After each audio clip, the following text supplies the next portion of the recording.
خیر سے، اللہ کی رحمت سے دھتکارنا۔ وقیل الطرد والابعاد من اللہ، لعنت کا ایک مطلب یہ بھی ذکر کیا کہ اللہ سے دور کرنا، اللہ کی رحمت سے دھتکارنا۔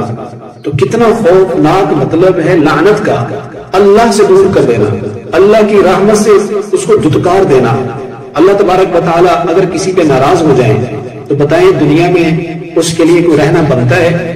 یا دنیا میں جس کو اللہ دھتکار دے، اللہ تعالیٰ کے علاوہ اس کائنات میں اس کے لیے سہارا کون ہوگا؟ گویا یہ جو لفظ لعنت ہے یہ انتہائی خطرناک ہے، اللہ کی رحمت سے دور کر دیا گیا، پھٹکار پڑ گئی، ذلیل و خوار ہو گیا۔ سب سے پہلے یہ جو لعنت پڑی ہے نا اس کائنات میں، سب سے پہلے وہ شیطان پہ پڑی ہے، بلکہ شیطان کا تو لقب ہے، شیطان لعین، شیطان مردود، ابلیس مردود، دھتکارا ہوا، اللہ کی رحمت سے دور کیا ہوا، جنت میں رہ رہا تھا۔ کتنا بڑا اعزاز ہے، جنت میں داخل ہو چکا تھا، اب اللہ کی ناراضگی پڑی، جنت سے اس کو نکال دیا گیا۔ صرف نکالا نہیں، فرمایا وَإِنَّ عَلَيْكَ اللَّعْنَةَ إِلَى يَوْمِ الدِّينِ، تو اس پہ میری لعنت ہے قیامت کے دن تک۔ اللہ تعالیٰ نے فرشتوں کو یہ حکم دیا جناب آدم علیہ السلام کے سامنے سجدہ ریز ہو جاؤ، سوائے ابلیس کے، فسجد الملائکۃ کلھم اجمعون۔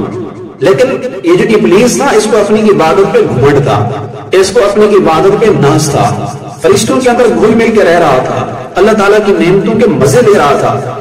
اللہ نے اس کو پیدا کیا ہے آگ سے، جب آگ جلتی ہے نا یہ تھوڑا سا اوپر کو اٹھتی ہے، اس کی سطح بلند ہوتی ہے، اور اللہ نے حضرت آدم کو اور اس کی نسل انسانوں کو پیدا کیا مٹی سے۔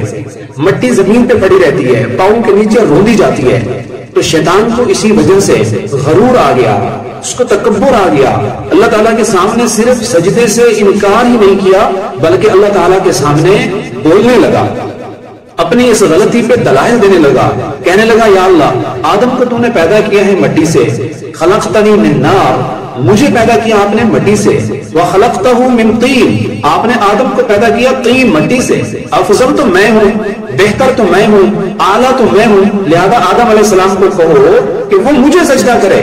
اللہ تبارک و تعالیٰ کو شیطان کے ایک سجدے سے انکاری ہونا اللہ کو اتنا ناگوار گزرا، اللہ اتنا اس پہ ناراض ہوئے، فرمایا فخرج، میری جنت سے نکل جا۔